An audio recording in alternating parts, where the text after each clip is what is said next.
This challenge is setting up an easy set of tools to track changes in data around material inflation and availability. We identified two user stories, which are: as a board member, I want a high-level view of material inflation and availability changes so that I can further understand changes in high-risk material packages. As an analyst, I want an app which easily allows project teams to update material inflation and availability so that I can concentrate on analysing the data rather than maintaining current spreadsheets. The following areas were identified as 4 key areas for the challenge. Due to time constraints, we decided to leave out the detailed dashboard as this has already been produced by CISC and will be able to link to the data collection solution. As a result, our main focus will be on data input, data collection, and producing a very high-level insights dashboard. We'll now take you through the journey of moving from the original dataset in Excel through to the high-level Power BI dashboard. This shows a snapshot of the dataset provided by CISC, which was manually updated and was very time-consuming to update and maintain. We moved the dataset onto a SharePoint list, which aided the development of the Power App. The Power App allows users to select the desired business unit and project, and they can then choose the data date of their choice, which in most cases will be the most recent. Users can then select each relevant subcontractor, which displays the previous data that is used as a baseline to edit. Once changes are made, the previous data is retained and a new entry is created in the SharePoint list using a patch function. Here is the Insights dashboard produced. The top line chart shows the material value per package type, which allows you to see any major changes in value.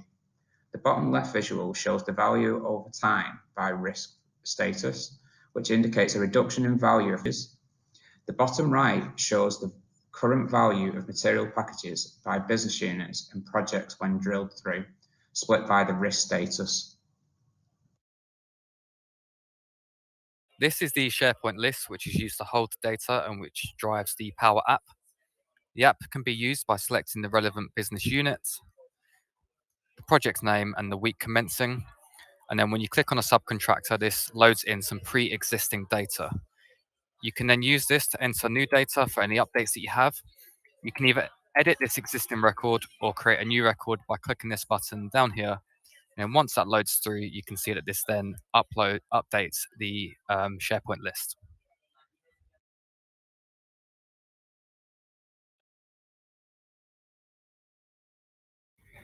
This is the Insights dashboard, which is fed by the SharePoint list, which is updated by the app.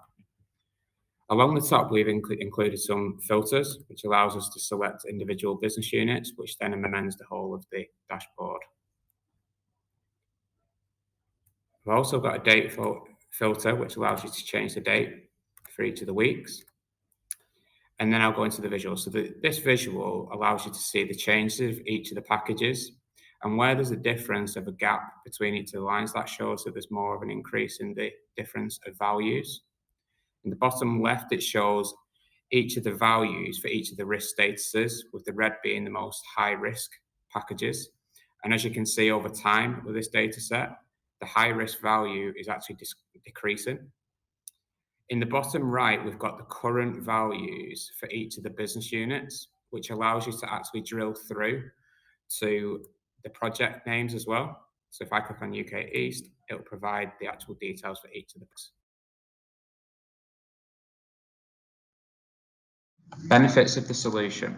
The solution will change the way CISC analysts capture data moving forward, reducing the amount of time spent collecting and transforming data. It will also be a solution that can be applied on other data sets and doesn't just apply to material inflation and availability. Further developments. One of the developments will be to spend more time on the Insights dashboard to pull out the key changes in the data set. And the second development will be to future-proof the app, which would include providing users the ability to add metadata records that don't exist in the existing data set, such as project names, subcontractors, and package types. Question 1. The new data is entered via Power Apps, which then updates the SharePoint list, which updates the Power BI dashboard insights. There is not a function for batch entry. Packages are updated individually. However, as the app pulls the previous entry, only minor changes are required for each update. Question 2. As previously shown in the Power BI run-through, the dashboard quickly shows that the value of high-risk packages has decreased over the 4-week period of data provided. The final product also visualizes that packages associated with dry lining, lab equipment, and structural steel have seen the biggest change in value over the 4-week period of data. Question 3. This functionality is something that we have included as a further development. We would like to build upon the final product to allow users within the app to add any additional metadata required, such as project name, material type,